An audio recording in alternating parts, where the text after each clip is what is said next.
All right. Based on the screen share. Coming back to this.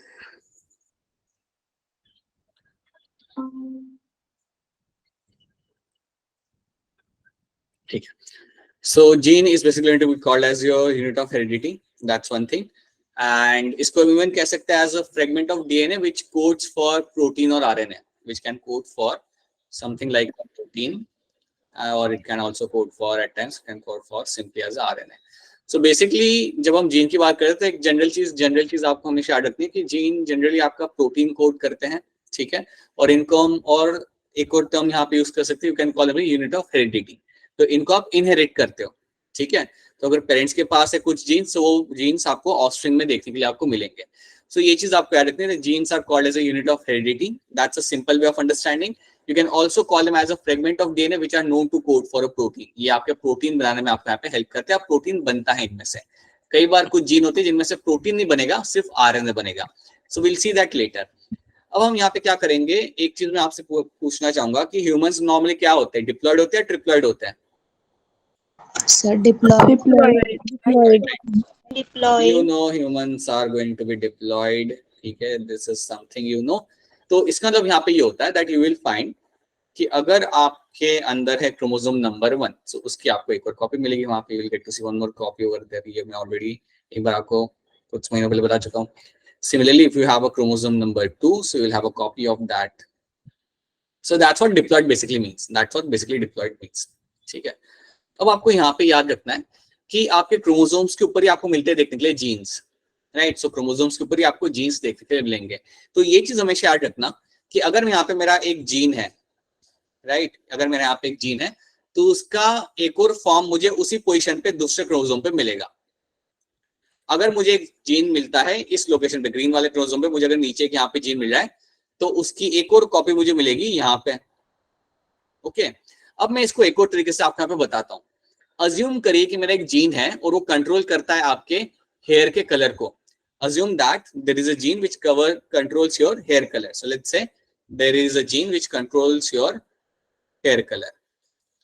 तो एक random example हम लोग यहाँ पे लेते हैं कि समझो ये मेरा है क्रोमोसोम नंबर 6, ठीक है। तो ऐसा अज्यूम करते हैं हम लोग सिर्फ अजम्पशन के लिए कि हमारे क्रोमोसोम नंबर 6 के ऊपर है वो जीन जो कंट्रोल करता है आपके हेयर कलर। तो अज्यूम करते हैं कि ये जो जीन है मेरा, ये आपके हेयर कलर को अज्यूम करेगा। तो याद रखना इसकी 2 कॉपी आपके पास होती है हमेशा, क्योंकि आप डिप्लॉयड है, आपके पास हमेशा हर एक जीन की मिलेगी आपको 2 कॉपीज। ये चीज आपको याद रखना, that you will get 2 copies of a single gene. So that is one thing you have to know. तो आपके पास you know you have 23 pairs of chromosome, और आपके इन क्रोमोसोम्स जितने भी आपके पास होते हैं उनके साथ आपको मिलते हैं देखने के लिए जीन, राइट। और ये जीन होते हैं वो आपके इनहेरिट किए जाते हैं आपके ऑफस्प्रिंग के अंदर। अब एक चीज आप यहाँ पे याद रखिए कि हम जब आगे बढ़ेंगे इस चैप्टर के अंदर, तो हम जीन की जगह एक और टर्म यहाँ पे यूज करेंगे जिसका नाम होता है यहाँ पे as a factor. We can use a term like a factor instead of a gene, ठीक है, बिकॉज पहले के टाइम पे ये टर्म यूज किया गया था। So let's try to see this, let's try to see some more examples over here. तो याद रखना आप डिप्लॉयड होते हैं और आपके पास एक जीन की एक और आपको कॉपी देखने के लिए मिलेगी, ठीक है। Now let's try to see this with another example. अब मैं आपको यहाँ पे एक टर्म दूंगा, टर्म है यहाँ पे आपका कैरेक्टर। अब कैरेक्टर आपका कुछ भी हो सकता है, like hair colour is a character. Then वैसे ही आपका एग्जांपल ले सकता हूं as your flower colour, that is also one of the character. Then मैं एग्जांपल ले सकता हूं as a height, this is also one of the character. तो आपको यहाँ पे क्या समझना है, आपको समझना ये है कि ये जो मेरे एग्जाम्पल मैंने आपको लिखे हुए यहाँ पे, they are example of my character. अब कैरेक्टर के आपको अलग अलग फॉर्म मिल सकते हैं।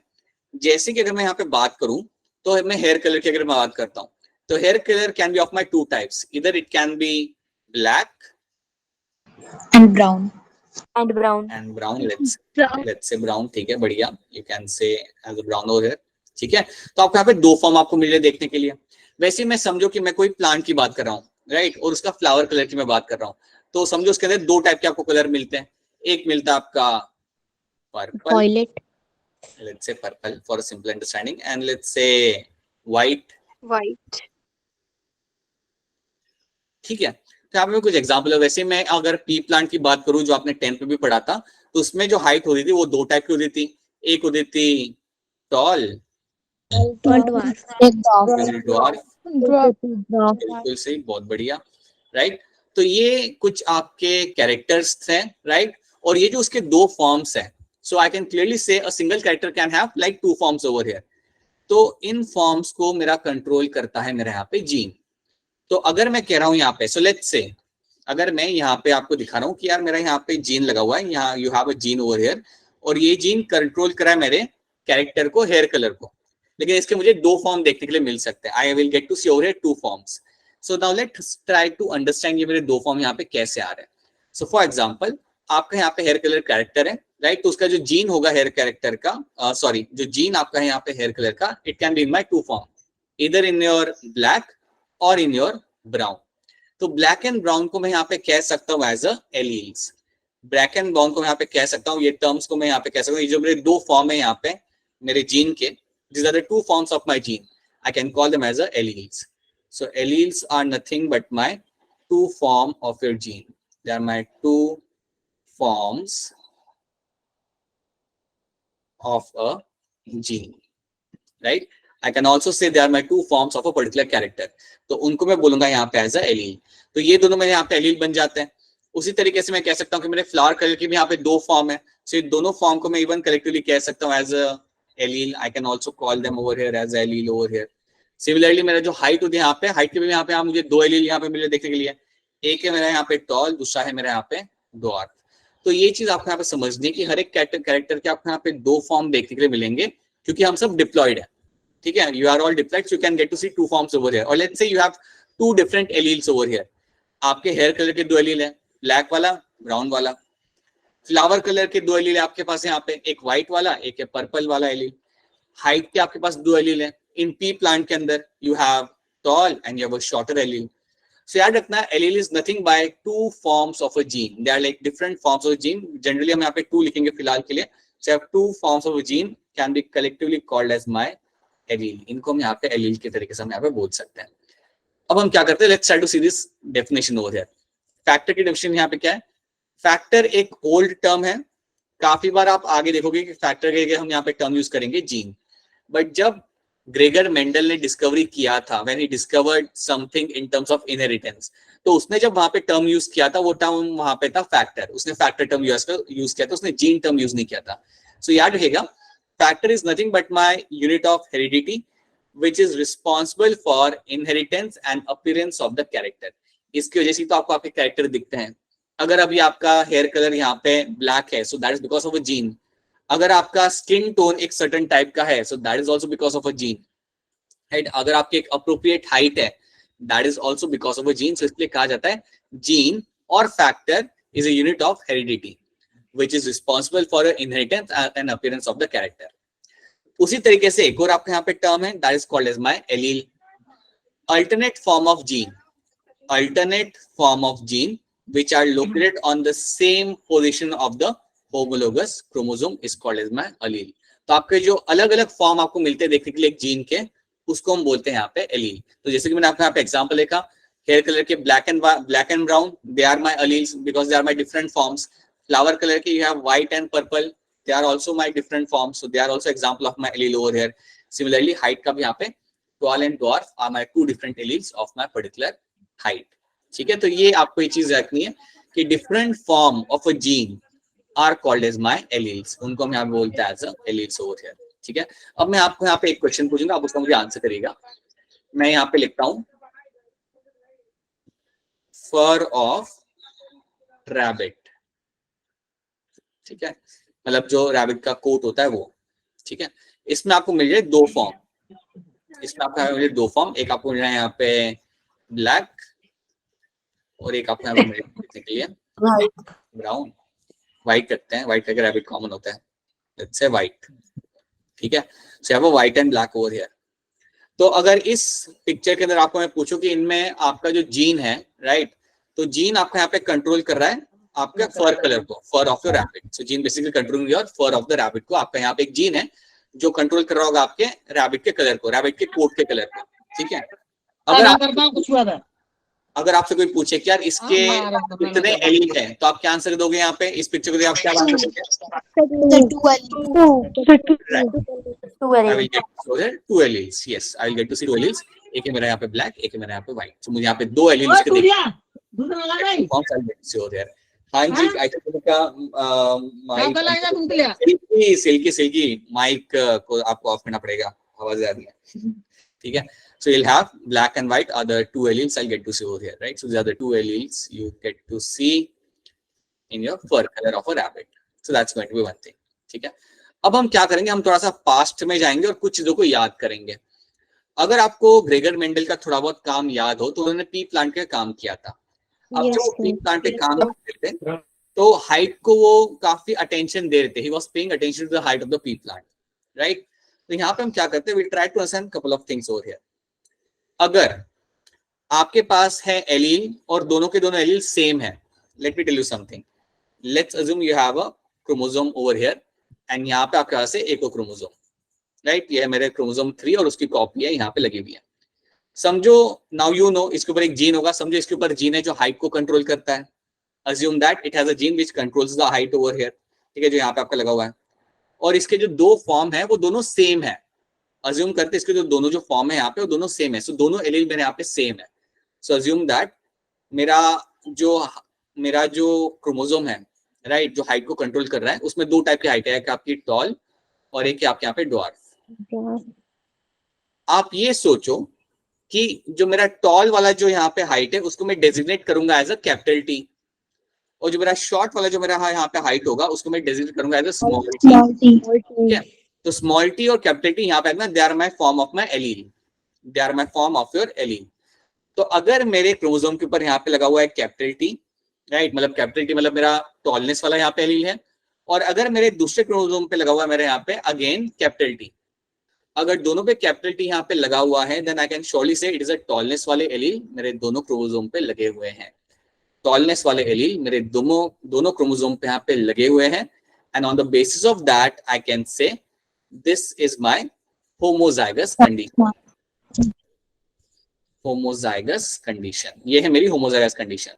होमोजाइगस मतलब क्या होता है मालूम है? अगर आपके दोनों एलील सेम हुए तो, if you get to see both the alleles are going to be same, then I will use a term like a homozygous, then I will say यार ये तो होमोजाइगस कंडीशन है। अगर मेरे दोनों के दोनों एलील वहां पे डिट्टो सेम है, so that is my homozygous condition. I'll give you one more example, तो मुझे उसका आंसर देना। For example, यहाँ पे मैं बनाता हूँ क्रोमोसोम, ठीक है, यहाँ पे मैं आपको एक क्रोमोसोम की पेयर यहाँ पे बनाता हूँ। समझो लेट्स अज्यूम ये क्रोमोसोम नंबर 4, इस पे लगा हुआ है जीन जो आपका स्किन कलर डिसाइड करता है। लेट्स नॉट से स्किन कलर, ये आपका डिसाइड करता है, लेट्स से ये प्लांट है और उसका फ्लावर कलर डिसाइड करता है, यहाँ पे वो जीन लगा हुआ है, यहाँ पे जीन ओवर हियर, ठीक है। और आपको पता चलता है, you get to realize कि इसमें लगा हुआ है मेरा कैपिटल बी, ठीक है, और बी मतलब ब्लू कलर। अगर आपको ऐसी कंडीशन दिखती है कि यार दोनों एलील मेरे यहाँ पे सेम है, तो आप वहां पे टर्म यूज करोगे, that is going to be your right homozygous, ठीक है। लेकिन अगर ऐसा नहीं होता, अज्यूम करो कि ऐसा नहीं है, यहाँ पे कंडीशन हो जाती है चेंज। यहाँ पर आपको दिखता है, चलो आपने देख लिया कि चलो ये तो फ्लावर कलर के लिए मेरा यहाँ पे दो एलील लगे हुए हैं और दोनों लगे हुए मेरे कैपिटल बी, और कैपिटल बी मेरा यहाँ पे बनाता है मेरा, समझो देता है मुझे ब्लू कलर, ठीक है। ये अजम्पशन हम यहाँ पे लेते हैं। अज्यूम करो कि तुम्हारे पास एक कंडीशन है जहां पे दोनों एलील जो आपके यहाँ पे है वो कुछ ऐसे हैं, मैं आपको बताऊंगा, आप मुझे उसका आंसर देना। Yes, sir. दोनों एलील जो यहाँ पे है वो मेरे यहाँ पे स्मॉल बी, यहाँ पे स्मॉल बी और यहाँ पे स्मॉल बी है, तो इसे मैं क्या बोलूंगा फिर? होमोजाइगस बोलूंगा, नहीं बोलूंगा मैं इसे?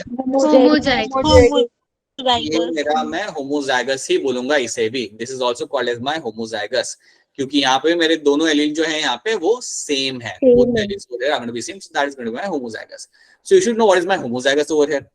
लेकिन अगर सोचो कि कंडीशन थोड़ी हम यहाँ पे कर देते चेंज, नीचे में यहाँ पे जीन बनाता हूँ, यहाँ पे एक नीचे जीन बनाता हूँ, और उस जीन का जो एलील है कुछ ऐसा है, समझो यहाँ एक जगह पे लगा हुआ है कैपिटल ए और दूसरी जगह पे है मेरा यहाँ पे स्मॉल है।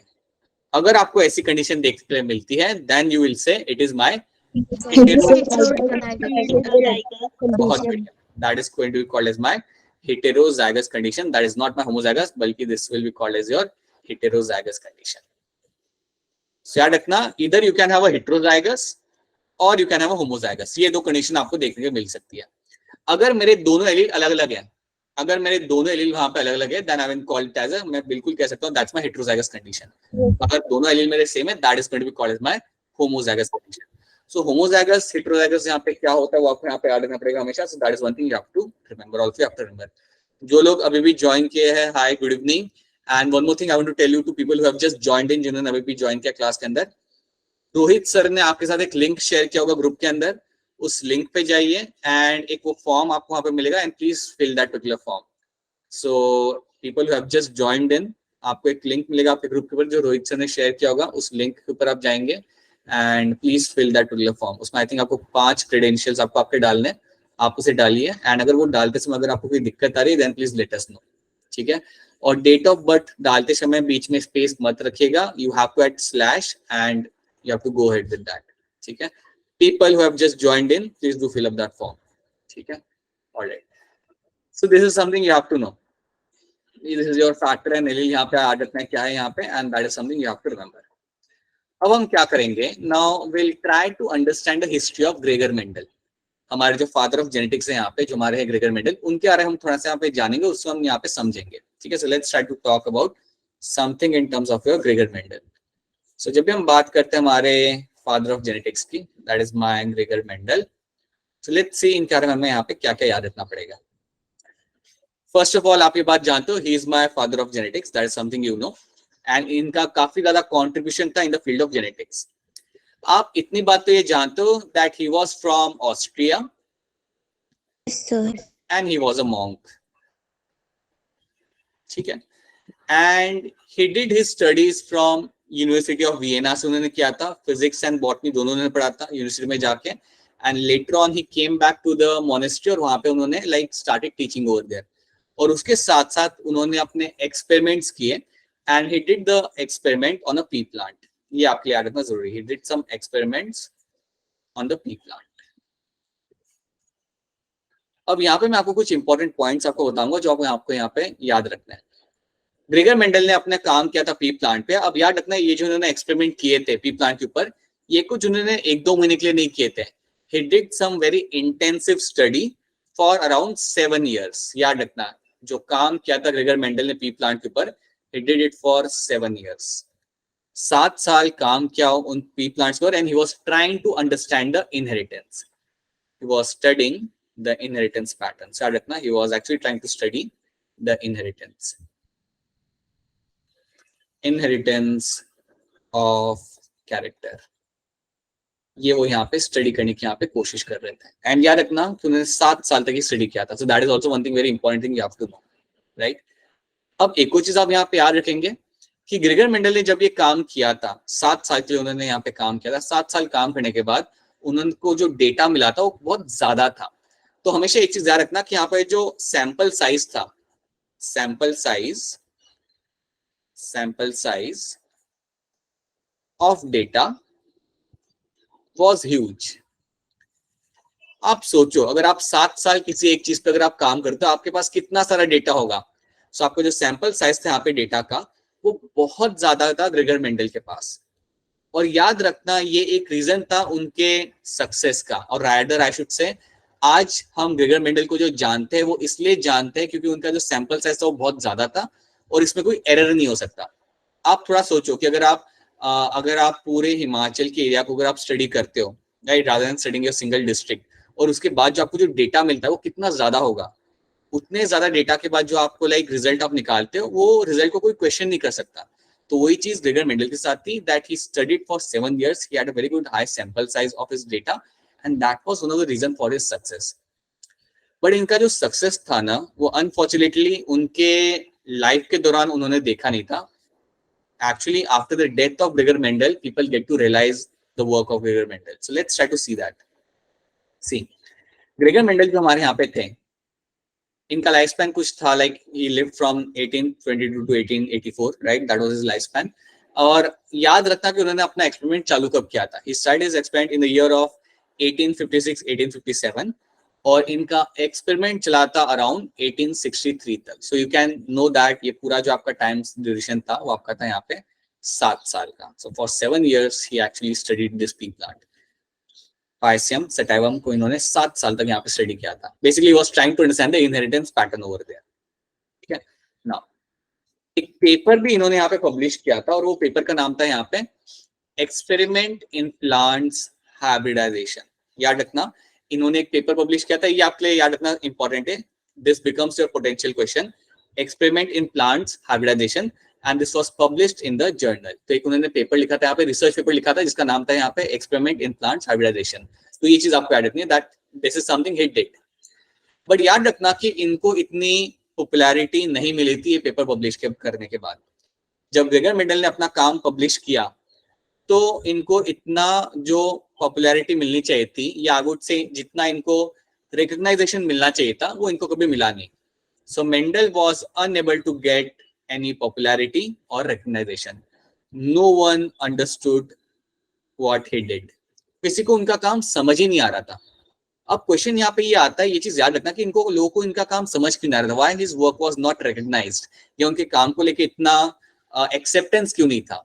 तो एक चीज याद रखना कि ग्रेगर मेंडल ने जब ये काम किया था तो उन्होंने यहाँ पे यूज किया था स्टैटिस्टिक्स।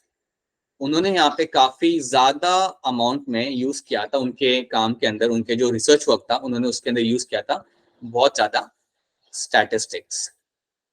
स्टैटिस्टिक्स उन्होंने यहाँ पे यूज किया था, या फिर मैं एक और टर्म के यूज करता हूँ, उन्होंने यहाँ पे मैथमेटिक्स काफी यूज किया था, मैथ्स यहाँ पे उन्होंने काफी यूज किया था। और उस जमाने के अंदर मैथ्स यूज करना बायोलॉजी के रिसर्च के अंदर वाज नॉट समथिंग न्यू।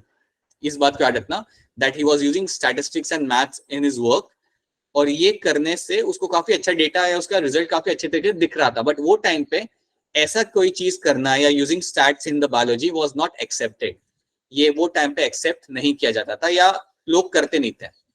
अब क्योंकि इनका काम थोड़ा अलग था, इसलिए इनके काम को किसी ने नोटिस नहीं किया या इग्नोर किया। आई वुड रादर से कि इग्नोर किया, क्योंकि दिस इज नॉट समथिंग जो पहले के टाइम पे कोई करता था। सो मैं कह सकता हूं कि Mendel was ahead of his time. Mendel जो थे वो अपने टाइम से बहुत आगे के थे, क्योंकि अगर आज की डेट में अगर आप कोई रिसर्च करते हो तो आपको उसमें मैथमेटिक्स या स्टैट्स आपको यूज करना ही पड़ता है। बट वो टाइम पे जब उन्होंने किया तब लोगों ने इनको रिकॉग्नाइज नहीं किया, and that's why he didn't become popular, और इनका जो वर्क था उसको कभी एक्सेप्टेंस नहीं मिला। So that is one thing you have to understand.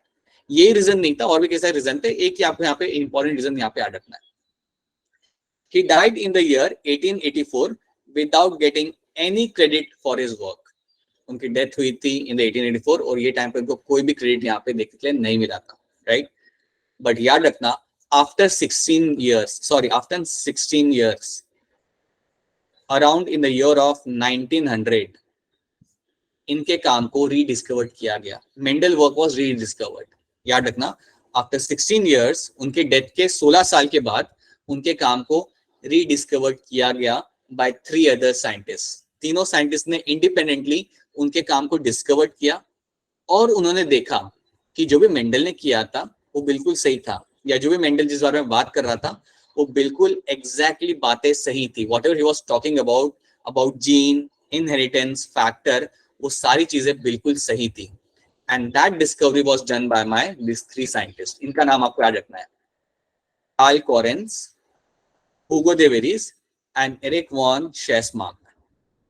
ये जो 3 मेरे यहाँ पे साइंटिस्ट थे, इन्होंने मेरे मेंडल के काम को रीडिस्कवर्ड किया था। So Mendel work was rediscovered by this 3 scientist independently.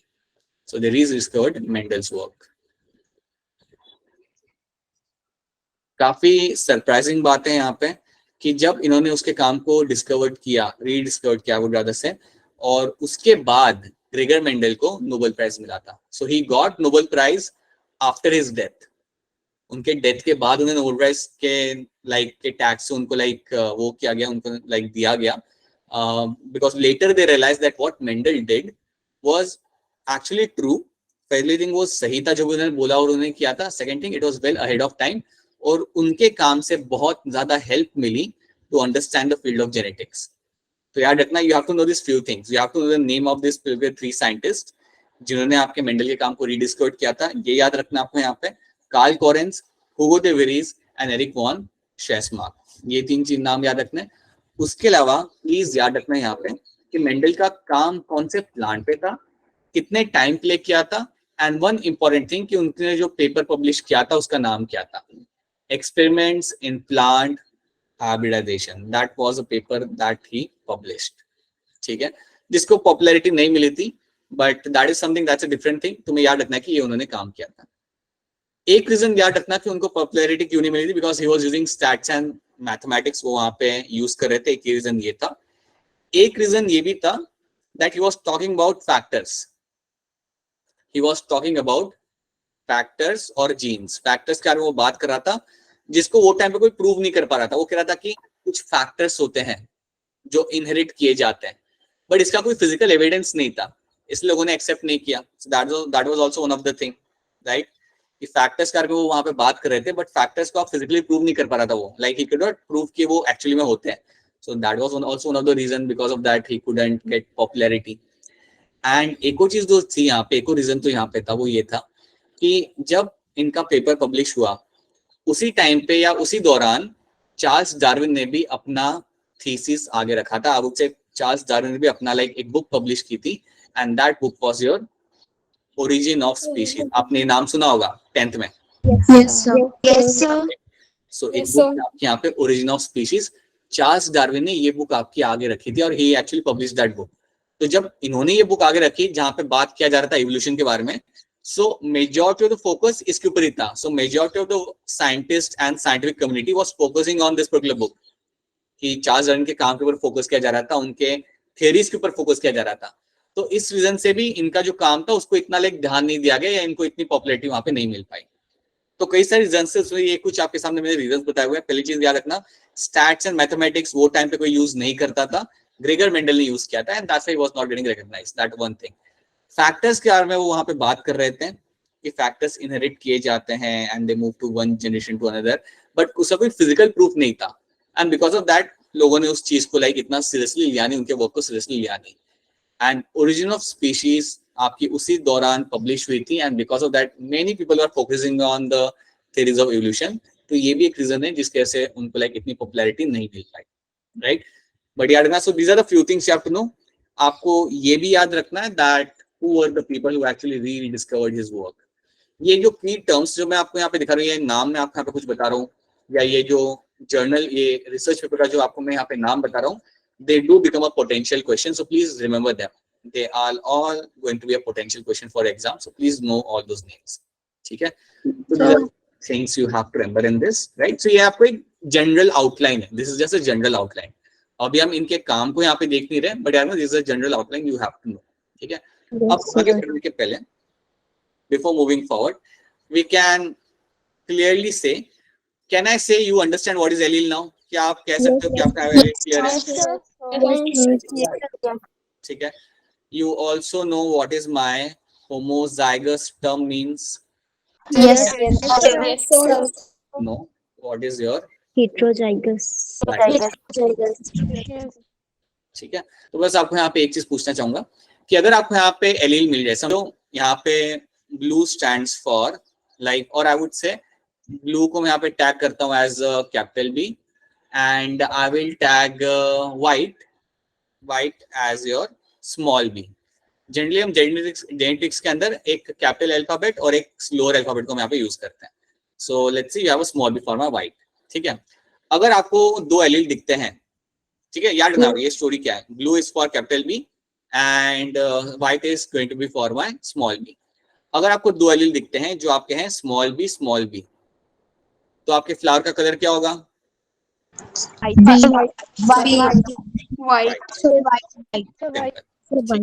Right.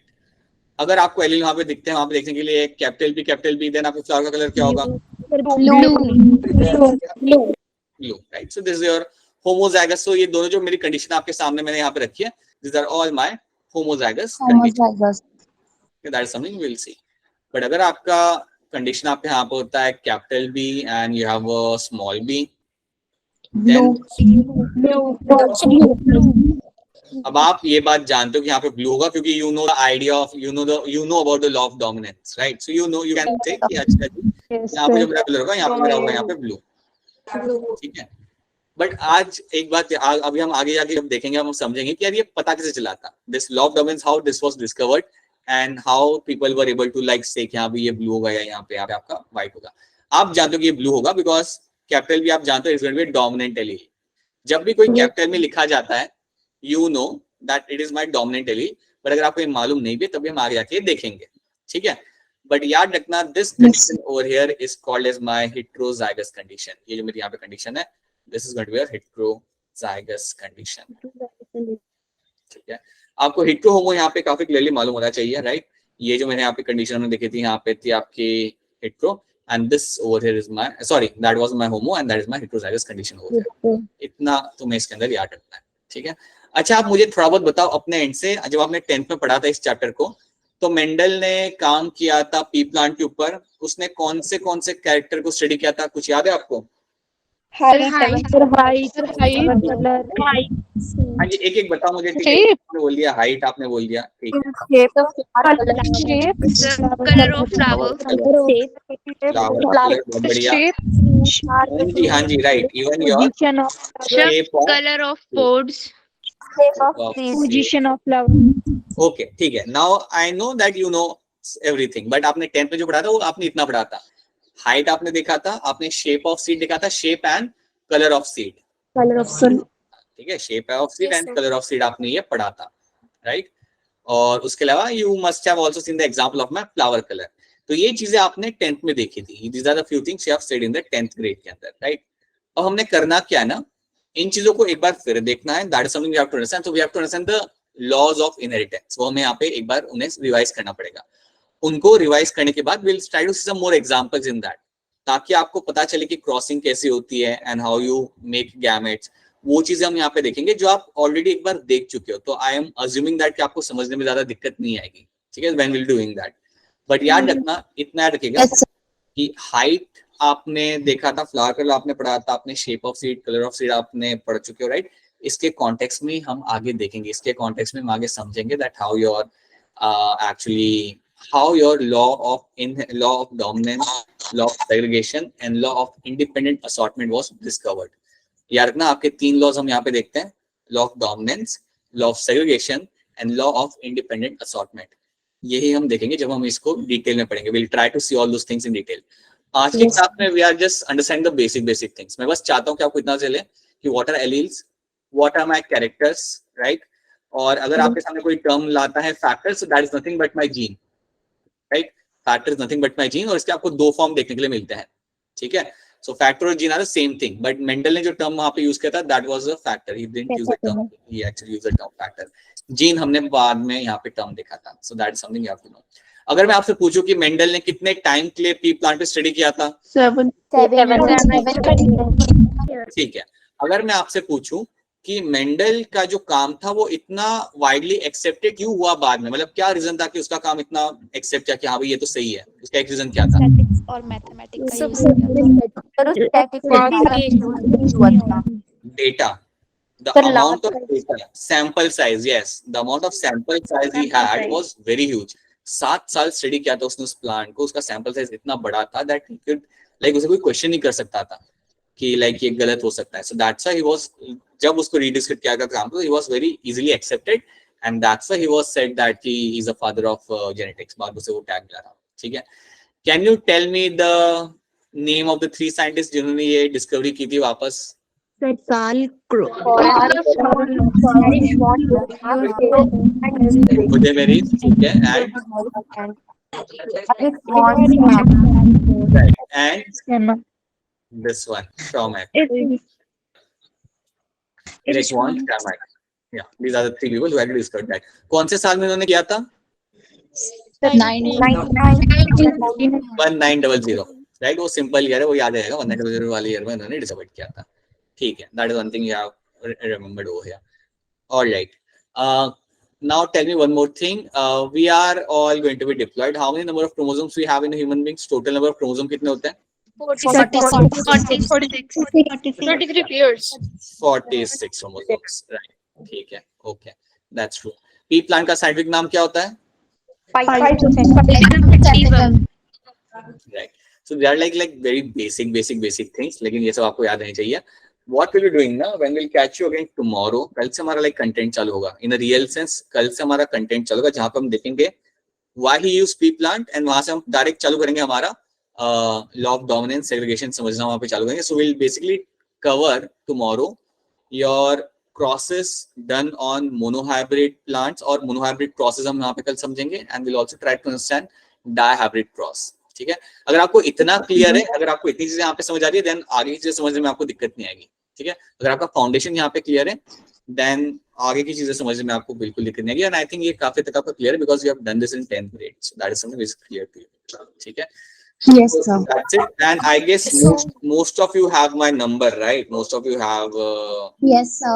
Yes, sir. In case still अगर कोई यहाँ पे नया है, so let's just wait a minute.